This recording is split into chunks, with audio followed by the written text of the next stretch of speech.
అబ్బాయి గారు అమ్మాయి గారిని ఎప్పుడు చూడలేదు, ఎలాగుంటారండి? పెసరట్లో ఉప్మా లాగా ఉంటది. ముందు పని చూడండి, మాటలు కాదు పని ముఖ్యం నాకు. చూసే వదినా, అబ్బాయి గారికి మాటలే వద్దంట, ఆరికి లెగిసిన కాడి నుంచి పనే పడంట. కొత్త పెళ్లి కొడుకు గందా నవ్వించాలిగా నాటేయండి. అమ్మమ్మ పొంతల దూడ సంతలోకి వచ్చినట్టు ఇదేటి ఇలా వచ్చేస్తుంది. అటు చూడండి. నువ్వు ఎక్కడికి ఎందుకు వచ్చావే? మరి నువ్వెందుకు వచ్చావా? నేనంటే పని కోసం వచ్చాను. మేము పని కోసమే వచ్చాం. కాదా పాకలోకి వెళ్దాం. అయ్యి బాబోయ్, పాకలోక ఎందుకే?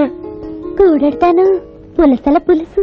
పులసల పులుసే పెట్టమ్మా, బాగా పెట్టు. అది అక్కడ పెట్టు, నేను తర్వాత తింటాను. ఏడేడిగా బాగుంటది. రావయ్యా. మరి మీద మీద రాకు, అందరూ చూస్తున్నారు. చూపేంటి, నేనే నీ సెటప్ నా పెళ్ళానే కదా. రాబోయా, చల్లారిపోద్ది. సూర్యులో కొడవల్ల ఇలా తగులుకున్నావంటే బాబు. సరే పద. అలే సైడ్ అయిపోతున్నారా?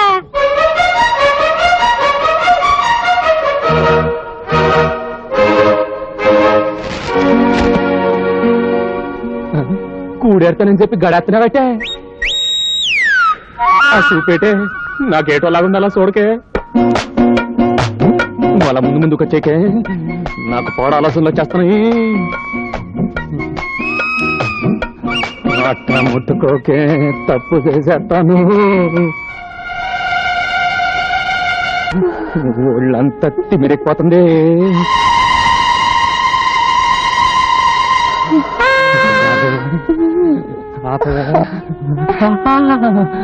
అలా కొరకే నేను ఆగలేకపోతున్నాను.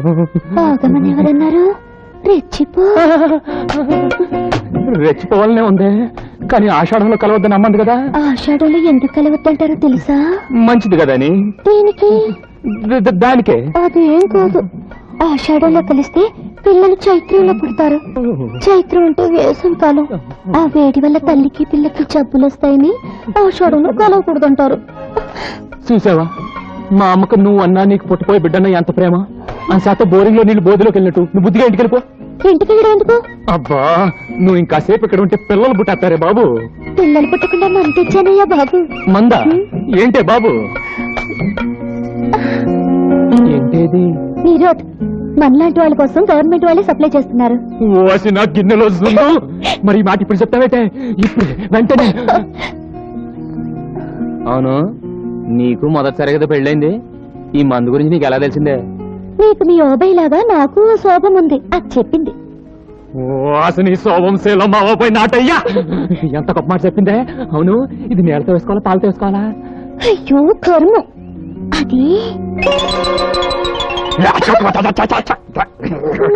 మజ్జిగలో మిరపకాయలాగా సిగ్గుపడి చాలు గాని రండి. జై నిరోధ్. వదినా ఏటా? నేను ఇంటికి వెళ్ళిపోతానే. నీకేం వచ్చిందా? మీ అన్నయ్య గుర్తుకొస్తున్నాడు. ఓసి నీ దుంపదేగా.